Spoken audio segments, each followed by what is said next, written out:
Coucou tout le monde, je vous présente ces deux grannies. Donc, comme vous pouvez voir, il y a une différence.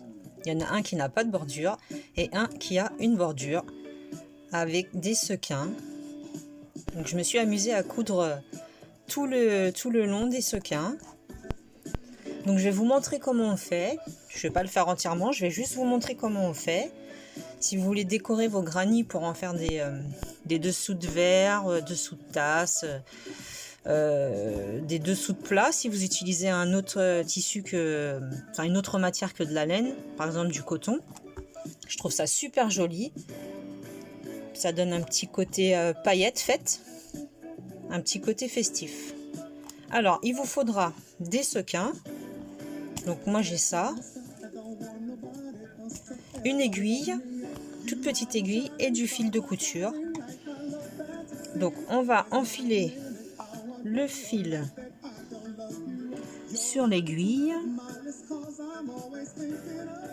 Alors là, voilà, du premier coup, waouh. Vous prenez une bonne longueur, tout dépendra de... Là je vais pas prendre une bonne longueur, je vais juste vous montrer un côté. Enfin le procédé, tout dépendra de la largeur de votre granny. Voilà. Ensuite, voilà, comme tous les projets, on fait un nœud pour bien sécuriser.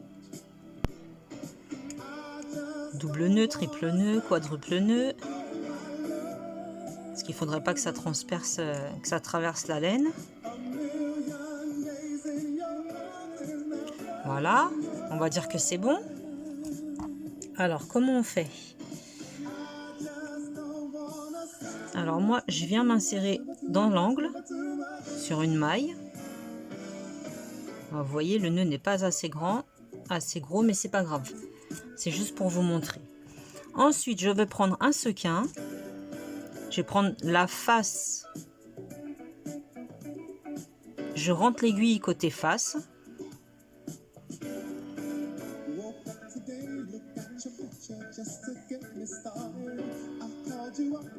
Non, c'était pas ce côté-là, c'est l'autre côté. Je savais bien que j'étais en train de faire une connerie. Alors, je mets côté recto, verso, pardon. On va y arriver.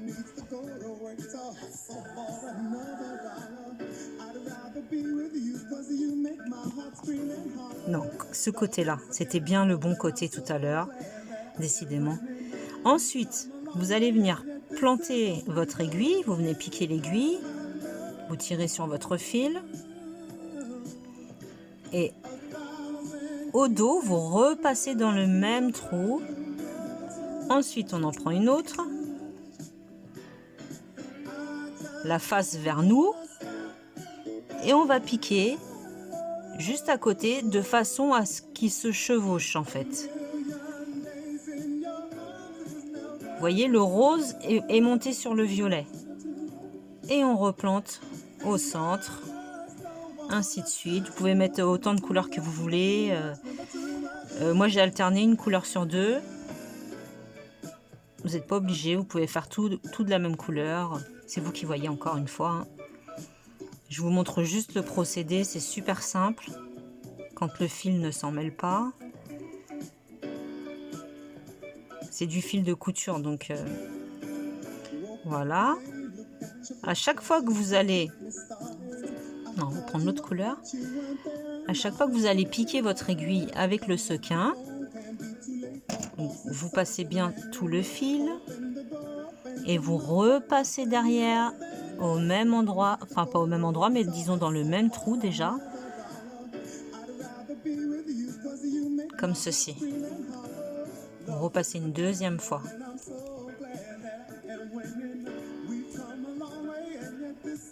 Bon, là j'ai mon fil qui m'a fait un nœud. Voilà, c'est le même procédé tout le long. Vous allez faire exactement pareil. C'est vraiment pas compliqué.